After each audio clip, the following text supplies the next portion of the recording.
11வது தீரு என்பது இது மிகப்பெரிய வியாபாரத்தை குறிக்கிறது. பணத்தின் மூலம் எல்லா பிரச்சனைகளையும் தீர்த்துவிட முடியும் என்பதை இது அடையாளப்படுத்துகிறது.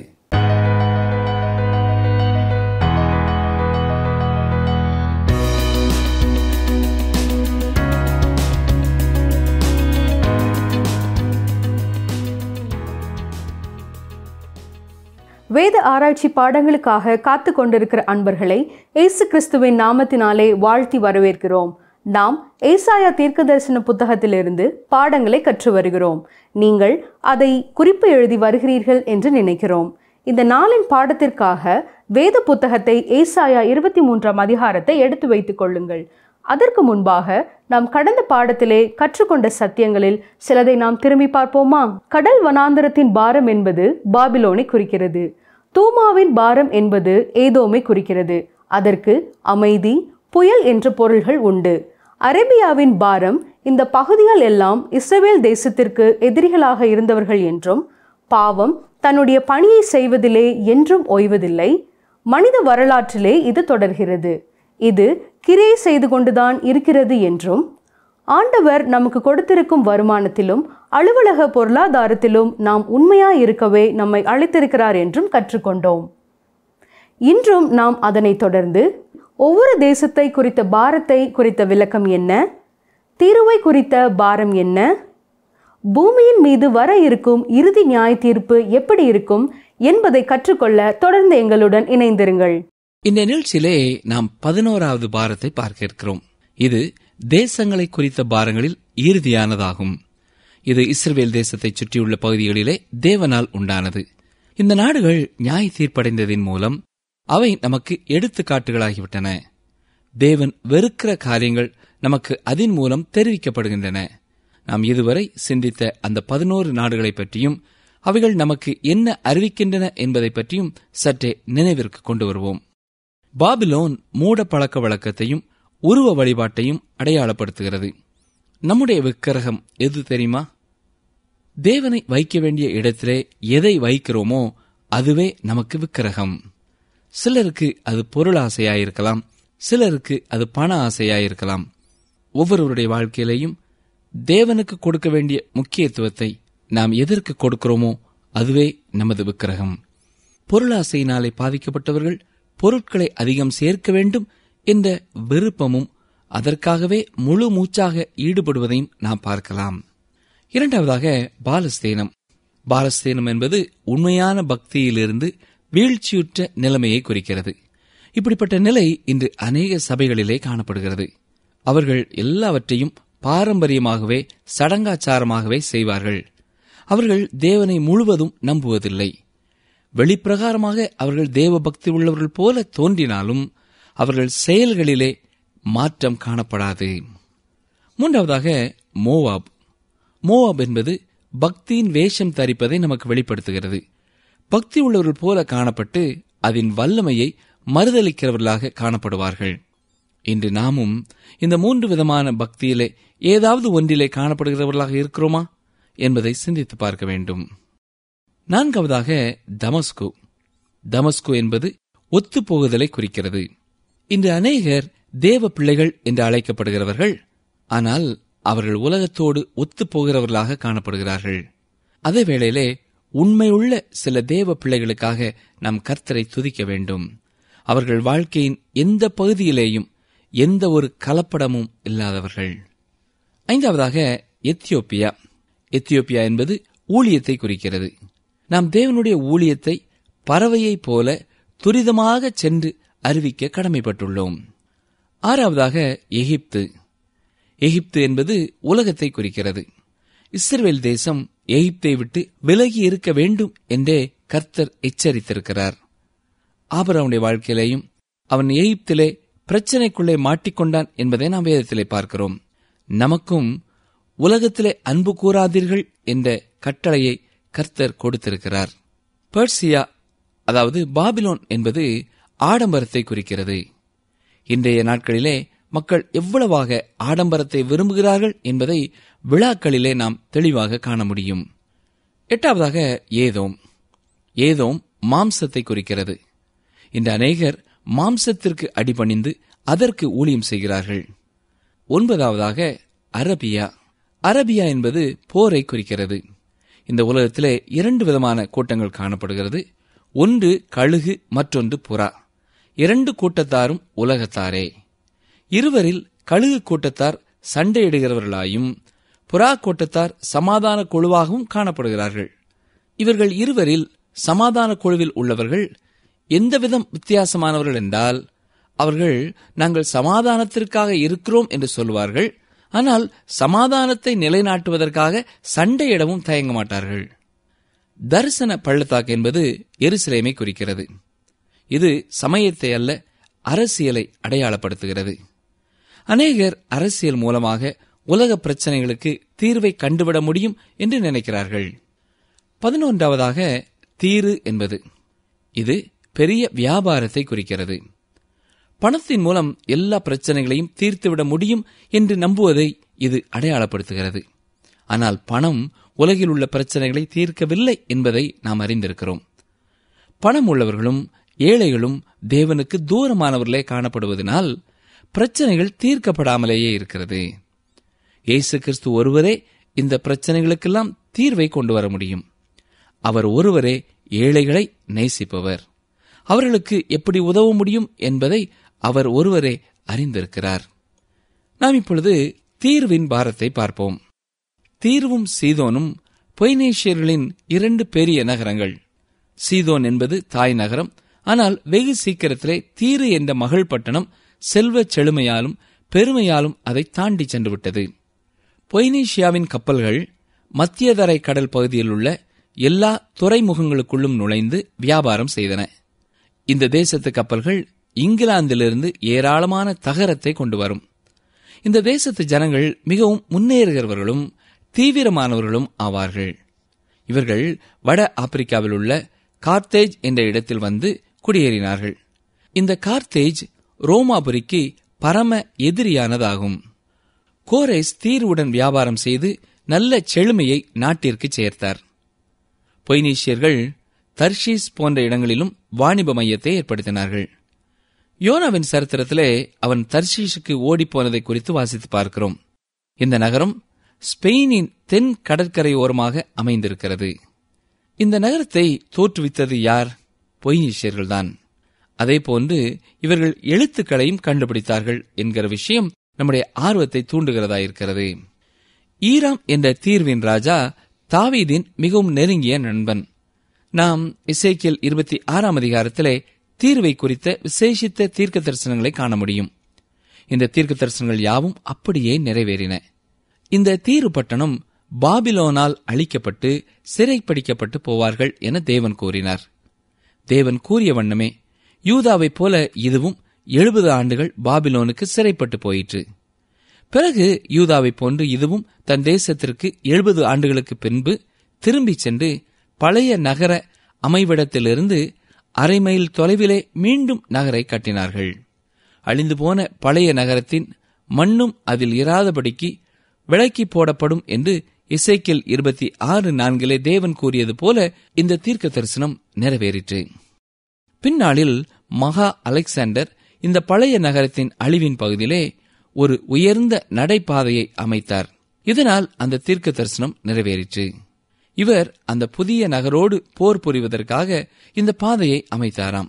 ஏனென்றால் கடல் வழியாக தாக்கினால் அவர்களை வெல்ல முடியாது என்பதற்காக நிலவழி தாக்குதலுக்கு இந்த உயர்ந்த நடைபாதையை அலெக்சாந்தர் அமைத்தார். இந்த பாதையை அமைக்க அவர் பழைய நகரத்தின் அழிவுகளை பயன்படுத்தினார். அதன் மண்ணை எடுத்து பயன்படுத்தினார். அவ்வாறு அலெக்சாண்டர் சென்று தீரு பட்டணத்தை பிடித்தபோது கர்த்தர் எசேக்கியேல் 26ஆம் அதிகாரம் 14ஆம் வசனத்திலே கூறிய தீர்க்க தரிசனம் அப்படியே நிறைவேறிற்று. உன்னை வெறும் பாறையாக்கி விடுவேன். நீ வலைகளை விரிக்கிற ஸ்தலமாயிருப்பாய். இனி கட்டப்படாய். கர்த்தராகிய நான் இதை சொன்னேன் என்று கர்த்தராகிய ஆண்டவர் உரைக்கிறார். அருமையானவர்களே, இன்றைய நாட்களில் இதற்கு அருகிலே ஒரு துருக்கிய பட்டணம் இருக்கிறது. ஆனால் தீரு இருந்த இடம் இன்றும் அழிந்தே காணப்படுகிறது. ஒருவேளை தேவனை நம்பாதவர்கள் இந்த வார்த்தைகளை பொய் என்று கூறக்கூடும். அவர்களுக்கெல்லாம் ஒரு அறைகூவலை நாம் கொடுக்க முடியும். யாரெல்லாம் தேவனுடைய வார்த்தைகளை விசுவாசிக்கவில்லையோ அவர்கள் எல்லாரும் இந்த தீரு பட்டணம் அழிந்து போய் கிடக்கும் இடத்திற்கு சென்று அதை திரும்ப கட்ட முயற்சிக்கலாம். ஆனால் ஒன்றை உறுதிபட சொல்லலாம், அவர்களால் அதை திரும்ப கட்ட இயலாது. ஏனென்றால் அவ்வாறு கட்ட முயற்சித்த அநேகர் தோல்வியை தழுவினார்கள் என்றே வரலாறு கூறுகிறது. இன்றும் அநேகர் முயற்சித்து தோல்வியையே தழுவியுள்ளார்கள். தேவன் சொன்னதை மாற்ற முடியாது. ஏசாயா 23:1 தீருவின் பாரம். தர்ஷீஸ் கப்பல்களே அலறுங்கள், அது வீடு இல்லாத படிக்கும், அதில் வருவார் இல்லாத படிக்கும் பாழாக்கப்பட்டது. இந்த செய்தி கித்தீம் தேசத்திலிருந்து அவர்களுக்கு தெரிவிக்கப்படுகிறது. இங்கே ஒரு ஓவியம் கொடுக்கப்பட்டுள்ளதை பாருங்கள். பொய்னீசிய காலனி பகுதியாகிய தர்ஷீஸிலிருந்து கப்பல்கள் தீருவை நோக்கி வந்து கொண்டிருக்கின்றன. தீரு அழிக்கப்பட்டு விட்டது என்ற செய்தியை அவர்கள் கேள்விப்படுகிறார்கள். இங்கே கப்பலில் வருகிறவர்கள் தீருவை நெருங்கும் போது அங்கே இருந்து எழும்பும் புகையை பார்க்கிறார்கள். அந்த நகரம் தரையோடு தரையாக ஆனதையும் துறைமுகம் அடைக்கப்பட்டதையும் கண்டார்கள். இந்த ஓவியம் இவ்வாறு அதன் அழிவை தத்ரூபமாக சொல்கிறது. அந்த தீரு இனி ஒரு வணிக நகரமாக காணப்பட போவதில்லை. தொடர்ந்து 2 வசனத்தை பாருங்கள். தீவு குடிகளே மௌனமாயிருங்கள், சீதோனின் வர்த்தகர் சமுத்திரத்திலே யாத்திரை பண்ணி உன்னை நிரப்பினார்கள். இந்த சீதோன் நகரம் தீர்விலிருந்து 30 மைல் தொலைவில் அமைந்துள்ள கடற்கரை பட்டணம். இவை இரண்டும் ஒன்றுக்கொண்டு மிகவும் தொடர்புடைய பட்டணங்கள். பொய்னீசியர்களின் 2 தலை சிறந்த பட்டணங்கள் இவை. சீதோனில் நடைபெற்ற கடல் வாணிபம் தீருவை மிகவும் புகழ்பெற்ற நகரமாக்கிற்று. ஆனால் தீரு தேவனுடைய நியாய தீர்ப்புக்குள்ளாகி தீர்க்க தரிசனத்தின்படி அப்படியே அழிவை கண்டது. அதே வேளையிலே சீதோனுக்கு எதிராக தேவ நியாய தீர்ப்பு ஒன்றும் முன் அறிவிக்கப்படவில்லை. இன்றும் சீதோன் பட்டணம் இருக்கிறது. இந்த பட்டணத்திலிருந்து எண்ணெய் எடுக்கப்பட்டு அநேக நாடுகளுக்கு விநியோகம் செய்யப்படுகிறது. தொடர்ந்து ஏசாயா 23:3 வசனத்தை பாருங்கள். சீகோர் நதியின் மிகுந்த நீர்ப்பாய்ச்சல்களால் விளையும் பயிர் வகைகளும் ஆற்றங்கரையின் அறுப்பும் அதன் வருமானமாயிருந்தது. அது ஜாதிகளின் சந்தையாயிருந்தது. சீகோர் என்பதற்கு கருப்பு என்று அர்த்தமாகும். இது நைல் நதியின் மேல் பகுதியை குறிக்கிறது. இந்த நதி அடித்துக் கொண்டு வரும் வண்டல் மண்ணால் எகிப்து செழிமையாயிற்று. இந்த எகிப்தின் விளைச்சல் தீரு துறைமுகத்தின் வழியாக மற்ற நாடுகளுக்கு அனுப்பப்பட்டு வந்தது. ஆனால் தீரு அழிக்கப்பட்டு விட்டது. எனவே அங்கே பெரிய மந்தம் நிலவியது. 4 வசனம். சீதோனே வெட்கப்படு, நான் இனி கற்ப வேதனை படுகிறதும் இல்லை, பெறுகிறதும் இல்லை, இளைஞரை வளர்க்கிறதும் இல்லை, கன்னிகைகளை ஆதரிக்கிறதும் இல்லை என்று சமுத்திர கோட்டையான கடல் துறை சொல்லுகிறது. இங்கே சொல்லப்படும் காரியம் என்னவென்றால், தீரு என்ற பட்டணம் சீதோனின் மகள் என்று உருவகமாக கூறப்படுகிறது. வரலாற்று பூர்வமாகவும் இதுதான் உண்மை. ஏசாயா 23:5 எகிப்தின் செய்தி கேட்கப்பட்டதினால் நோய் உண்டானது போல தீருவின் செய்தி கேட்கப்படுவதினாலும் நோய் உண்டாகும். அதாவது தீருவின் அழிவு எகிப்தின் வியாபாரத்திற்கு அழிவை உண்டாக்கியது. ஏசாயா 23:6 வசனம். கரைத்துறை குடிகளே, நீங்கள் தர்ஷீஸ் மட்டும் புறப்பட்டு போய் அலறுங்கள். தீரு பட்டணத்தின் அழிவு உலக அளவில் புலம்பலை உண்டாக்கியது. நேபுகாத்நேச்சார் இந்த நகரத்தை அழித்தபோது சில குடியானவர்கள் தீருவிலிருந்து கப்பல் ஏறி தர்ஷீஸுக்கு ஓடிப்போய் பிழைத்துக் கொண்டார்கள். இவர்களும் தீருவுக்காக அலறினார்கள். தொடர்ந்து 7 வசனத்தை பாருங்கள். பூர்வ நாட்கள் முதல் நிலை பெற்று களி கூர்ந்திருந்த உங்கள் பட்டணம் இதுதானா? பரதேசம் போய் சஞ்சரிக்கிறதற்கு அவள் கால்களே அவளை தூரமாய் கொண்டு போம். எந்ததொரு வியாபாரத்திலே வளர்ந்துவிட்ட நகரிலும் களி கூறுதலுக்கு தேவையான நிகழ்ச்சிகளும் பொழுதுபோக்குகளும் இருக்கும். அதேபோல் தீருவும் முன்பு களி கூர்ந்திருந்த பட்டணமாயிருந்தது. ஆனால் இப்பொழுது தீருவிலே உள்ளவர்கள் எவ்வளவு தூரம் ஓட முடியுமோ அவ்வளவு தூரம் ஓடும்படி கேட்டுக்கொள்ளப்பட்டார்கள். ஏனென்றால் அது முடிவை சந்தித்தது. 8 வசனம். கிரீடம் தரிப்பிக்கும் தீருவுக்கு விரோதமாக இதை யோசித்து தீர்மானித்தவர் யார்? அதன் வர்த்தகர் பிரபுக்களும் அதன் வியாபாரிகள் பூமியின் கனவான்களுமாமே. கிரீடம் தரிப்பிக்கும் தீரு என்பது கிரீடத்தை மற்றவர்களுக்கு கொடுக்கும் தீரு என அர்த்தமாகும். அதாவது தீரு அநேக குடியிருப்புகளை ஆங்காங்கே ஏற்படுத்தியது. இந்த குடியிருப்புகள் கிரீடத்தின் கீழே நடக்கும் ஆட்சிக்குள் இருக்கும். அங்கே தனி அரசியல் அமைப்போ பிரதிநிதித்துவ ஆட்சியோ இருக்காது. மன்னரின் ஆட்சியே இருக்கும். ஏசாயா 23 அதிகாரம் 9 சர்வ சிங்காரத்தின் மேன்மையை குலைக்கவும் பூமியின் கனவான்கள் யாவரையும் கனஈனப்படுத்தவும் சேனைகளின் கர்த்தரே இதை யோசித்து தீர்மானித்தார். தீருவின் அழிவை முடிவு செய்தது கர்த்தரே. இதை அவர் தவறாகவோ தெரியாமலோ செய்யவில்லை. செய்த பின்பு அதற்காக அவர் வருந்தியதும் இல்லை. அவர் எல்லாவற்றையும் திட்டமிட்டு நேர்த்தியாக செய்கிறவர். ஏசாயா 23 அதிகாரம் 17 70 வருஷங்களின் முடிவிலே கர்த்தர் வந்து தீர்வை சந்திப்பார். அப்பொழுது அது தன் பணயத்துக்கு திரும்பி வந்து பூமியிலுள்ள சகல ராஜ்யங்களோடும் வேசித்தனம் பண்ணும். 70 வருஷங்களின் முடிவில் அது திரும்பவும் தன்னுடைய வணிகத்தை துவங்கும். மீண்டும் அது ஒரு முக்கியமான வணிக ஸ்தலமாகும். அது எல்லா ராஜ்யங்களோடும் வேசித்தனம் பண்ணும் என்று இங்கே சொல்லப்படுகிறது. தீர்க்கதரிசி தீருவை வேசியோட ஒப்பிட்டு சொல்கிறார். ஏனென்றால் அதனுடைய வியாபாரம் சுத்தமானது அல்ல. இப்படிப்பட்ட சிறந்த வணிக ஸ்தலங்களை தேவன் அவ்விதமாகவே அழைக்கிறார். மகா உபத்திரவத்தின் நாட்களிலே தீரு மீண்டும் ஒரு புகழ்பெற்ற நாடாக மாறும். அதன் பிறகு 1000 வருட அரசாட்சிக்குள் நுழையும். இதனை அடுத்து நாம் ஏசாயா 24 அதிகாரத்துக்குள்ளே கடந்து வருவோம். இந்த அதிகாரத்திலிருந்து நாம் புதியதொரு பகுதிக்குள்ளே நுழைகிறோம். நாம் இதற்கு முன்புள்ள அதிகாரங்களிலே தேசத்தின் மீது வரும் நியாய தீர்ப்பை பார்த்தோம். இந்த அதிகாரத்திலே பூமியின் மீது வர இருக்கிற இறுதி நியாய தீர்ப்பை பார்க்க இருக்கிறோம். இயேசு கிறிஸ்து இதை மகா உபத்திரவத்தின் காலம் என்று அழைக்கிறார். வேத வல்லுநர்கள் இந்த பகுதி தேவனிடத்திலிருந்து உலகின் மீது வருகின்ற இறுதி நியாய தீர்ப்பை குறிக்கிறது என்று கூறுவதிலே ஒன்றுபட்ட கருத்துடையவர்களாய் இருக்கிறார்கள். பிரியமானவர்களே, ஏசாயா 13 அதிகாரம் முதல் 23 அதிகாரம் வரை நாம் பார்த்த அந்த தேசங்களின் மீதான நியாய தீர்ப்பை பற்றிய தீர்க்க தரிசனங்களில் அதிகமானவை நிறைவேறிவிட்டன. ஆனால் நாம் இந்த பகுதியிலே பார்க்க இருக்கிற வசனங்கள் முற்றிலும் எதிர்காலத்தை பற்றியது. கவனிங்கள், ஏசாயா 24:1 இதோ கர்த்தர் தேசத்தை வெறுமையும் பாழுமாக்கி அதை கவிழ்த்து அதன் குடிகளை சிதறடிப்பார்.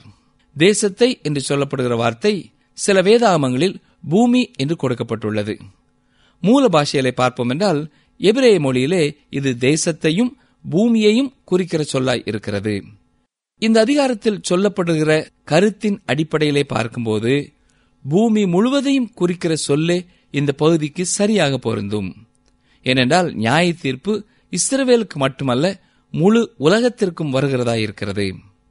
ஏசாயா 24 அதிகாரம் 6 இது நிமித்தம் சாபம் தேசத்தை பட்சித்தது. அதன் குடிகள் தண்டிக்கப்பட்டார்கள். தேசத்தார் தகிக்கப்பட்டார்கள். சிலர் மாத்திரம் மீந்திருக்கிறார்கள். இனி உலகை வெள்ளத்தினால் அழிப்பதில்லை என்று நோவாவுக்கு தேவன் உறுதி அளித்தார். இதை நாம் அறிந்திருக்கிறோம் இல்லையா? இங்கே தேவனுடைய நியாய தீர்ப்பு எவ்விதம் வரும் என்று வசனம் சொல்லுகிறது. நன்றாக கவனிங்கள், தகிக்கப்பட்டார்கள் என்று இங்கே சொல்லப்பட்டிருக்கிறது. ஆம், அக்கினியை கொண்டே தேவன் உலகத்தை அழிப்பார். 2 பேதுரு 3 அதிகாரம் 6-7 வசனங்களை பாருங்கள். அப்பொழுது இருந்த உலகம் ஜல பிரளயத்தினாலே அழிந்ததென்பதையும் மனதார அறியாமல் இருக்கிறார்கள். இப்பொழுது இருக்கிற வானங்களும் பூமியும் அந்த வார்த்தையினாலேயே அக்கினிக்கு இரையாக வைக்கப்பட்டு தேவ பக்தி இல்லாதவர்கள் நியாயம் தீர்க்கப்பட்டு அழிந்து போகும் நாள் வரைக்கும் காக்கப்பட்டு இருக்கிறது. அடுத்த வசனங்களை பாருங்கள். 13 முதல் 15 வரை உள்ள பகுதியிலே மகா உபத்திரவத்தின் காலத்திலே பரிசுத்தவான்கள் பாதுகாக்கப்படுவதை குறித்து சொல்லப்பட்டிருக்கிறது. வாசிக்கிறேன். ஏசாயா 24:13 முதல் 15 வரை. ஒலிவ மரத்தை உலுக்கும் போதும் திராட்சை பழங்களை அறுத்து தீரும் போதும் பின்பறிப்புக்கு கொஞ்சம் மீந்திருப்பது போல தேசத்துக்குள்ளும் இந்த ஜனங்களின் நடுவிலும் கொஞ்சம் மீந்திருக்கும். அவர்கள் சத்தமிட்டு கெம்பியிருப்பார்கள். கர்த்தருடைய மகத்துவத்தின் நிமித்தம் சமுத்திரத்தினின்று ஆர்ப்பரிப்பார்கள். ஆகையால் கர்த்தரை வெளுக்கும் திசையிலும் இஸ்ரவேலின் தேவனாகிய கர்த்தரின் நாமத்தை சமுத்திர தீவுகளிலும் மகிமைப்படுத்துங்கள். இங்கே மீதியாயிருக்கும் ஜனங்களை பற்றி சொல்லப்பட்டிருக்கிறது. இவர்கள் கொஞ்ச ஜனமாயிருப்பார்கள். இவர்கள் தங்களுடைய சத்தத்தை உயர்த்தி தேவனை மகிமைப்படுத்துவார்கள். அவர்கள் சோதனையான வேளையிலே, மகா உபத்திரவத்தின் நாட்களிலே தேவனை துதிப்பதை குறித்து இங்கே பார்க்கிறோம். அவர்களால் மட்டுமே அவ்வாறு துதிக்க முடியும். இஸ்ரவேலின் தேவனாய கர்த்தரின் நாமத்தை சமுத்திர தீவுகளிலும் மகிமைப்படுத்துங்கள். இஸ்ரவேலில் மட்டுமல்ல, சமுத்திர தீவுகளிலும் மீதியானவர்கள் இருப்பார்கள் என்று இங்கே பார்க்கிறோம். அதாவது பூமியில் உள்ளவர்கள் புறஜாதியாரிலும் மீதியானவர்கள் இருப்பார்கள். அவர்கள் அந்நாட்களிலே தேவனை துதிப்பார்கள். கர்த்தருடைய மகத்துவத்தின் நிமித்தம் சமுத்திரத்தில் நின்று ஆர்ப்பரிப்பார்கள் என்று பூமியில் உள்ள ஜனங்கள் தேவனை துதிப்பது குறிக்கப்படுகிறது. நிகழ்ச்சியை கேட்டுக்கொண்டிருந்த அருமையான சகோதரனே, சகோதரியே, நம்முடைய வாழ்க்கையையும் சற்றே நாம் சிந்தித்து பார்ப்போம். நாம் பார்த்த 11 பாரங்கள் நம்முடைய வாழ்க்கையிலே வரும் என்றால் நாம் அதை எப்படி சந்திக்கப் போகிறோம்? அந்த 11 நாடுகளும் செய்த தவறுகளை நாமும் மீண்டும் செய்யாதபடி அந்த நாடுகளின் தவறுகளிலிருந்து நாம் பாடங்களை கற்றுக்கொண்டு ஆண்டவராய் இயேசு கிறிஸ்துவை அண்டிக் கொள்வோமா? இந்த பூமி அழிக்கப்பட போகிறது என்பதை நாம் ஒருமுறை கூட நினைவு கூறுகிறோம். ஆம், ஆண்டவருடைய நித்திய அழிவிற்கு முன்பதாக, அவருடைய வருகைக்கு முன்பதாக அனைவரும் அவரை அறிந்து கொள்ள வேண்டும் என்பதற்காக இந்நாட்களிலே நாம் என்ன செய்கிறோம் என்பதை சற்றே சிந்தித்து பார்ப்போம். நாம் மட்டும் அவரை அறிந்தவர்களாக நித்தியத்திற்குள்ளே கடந்து செல்வது என்பது போதாது. இன்னும் அவரை அறியாமல் இருக்கிறவர்கள் அவரை அறிந்து கொள்ள வேண்டும். அவருடைய ரட்சிப்பையும் வல்லமையையும் அனுபவிக்காத ஒவ்வொருவரும் அதை அனுபவிக்க வேண்டும். நம்முடைய வாழ்க்கையிலே ஆண்டவர் செய்த காரியங்களை மற்றவர்களோடு பகிர்ந்து கொள்வோம். உலகம் கர்த்தரை அறியும் அறிவினாலே நிரப்பப்பட நம்மால் இயன்றதை செய்ய நம்மை அர்ப்பணிப்போமா? ஜெபம் செய்வோம். எங்களை நேசிக்கிறங்கள் நல்ல ஆண்டவரே, அந்நாட்களிலே உம்முடைய நியாய தீர்ப்பு நாடுகளின் மேலே வந்ததை நாங்கள் அறிகிறோம். நீர் சர்வ வல்லமையுள்ளவர் என்பதை ஒத்துக்கொள்கிறோம் ஐயா. எதிர்காலத்திலேயும் பூமிக்கு வர இருக்கிற அழிவை குறித்து ஒருமுறை கூட எங்களுக்கு ஞாபகப்படுத்தினதற்காக உமக்கு ஸ்தோத்திரம் செலுத்துகிறோம். அந்த அழிவு வரும் முன்பதாக இந்த உலகத்திலே வாழ்கிற அத்தனை பேரும் உம்மை அறிந்து கொள்ளவும் உம்மை அனுபவிக்கவும் நீரே கிருபை செய்யும். உம்முடைய சுசேஷத்தை துரிதப்படுத்தும். மீட்பர் இயேசு கிறிஸ்துவின் நாமத்தினாலே மனத்தாழ்மையோடு வேண்டிக் கொள்கிறோம் பிதாவே, ஆமேன். அன்பர்களே, இந்த நாளிலும் நாம் கற்றுக்கொண்ட சத்தியங்கள் உங்கள் ஆவிக்குரிய வாழ்க்கைக்கு அதிக பிரயோஜனம் உள்ளதாக இருந்திருக்கும் என்று நம்புகிறோம். சற்றே ஞாபகப்படுத்திக் கொள்வோமா? நாம் தேவனை வைக்க வேண்டிய இடத்திலே எதை வைக்கிறோமோ அதுவே நமக்கு விக்கிரகமாக இருக்கிறது. இன்று அநேக தேவ பிள்ளைகள் உலகத்தோடு ஒத்துப்போகிறவர்களாக காணப்படுகிறார்கள். தீரு என்கிற பட்டணம் சீதோனின் மகள் என்று உருவகமாக சொல்லப்படுகிறது. வரலாற்று பூர்வமாகவும் இதுதான் உண்மை. தீர்க்கதரிசி தீருவை வேசியோடு ஒப்பிட்டு சொல்கிறார். ஏனெனில் அதன் வியாபாரம் சுத்தமானதல்ல. மகா உபத்திரவத்தின் நாட்களிலே தீரு மீண்டும் ஒரு புகழ்பெற்ற நாடாக மாறும். ஆண்டவருடைய வருகைக்கு முன்பாக உலகம் அழியும் முன்னதாக மக்கள் அனைவரும் கர்த்தரை அறிந்து கொள்ள வேண்டும் என்பதற்காக இந்நாட்களிலே நாம் என்ன செய்கிறோம்? சிந்தித்து பார்ப்போமா? சரி நேயர்களே, தொடர்ந்து எங்களுடன் இணைந்திருந்தமைக்கு நன்றி கூறுகிறோம். மீண்டும் அடுத்த நிகழ்ச்சியிலே சந்திப்போம். கர்த்தர் உங்களை ஆசீர்வதிப்பாராக. ஆமென். நீ பலம் கொண்டு திடமனதாயிரு, நான் உன்னோடிருப்பேன். உபாகமம் 31:23.